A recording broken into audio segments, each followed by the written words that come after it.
Hello everyone, this is Irma with my note cards, and I wanted to share a very quick tip with you.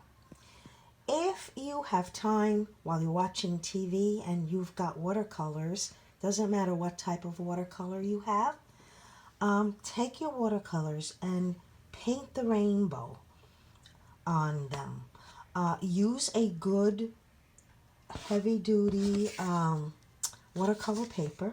Start with red and work your way down from red to purple, and just keep these handy, all right, because at some point in time you're going to want to use them, and this way you will have your rainbow papers ready to go.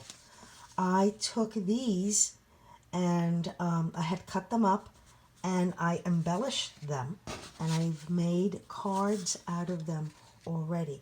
The embellishments that you can use is black marker, white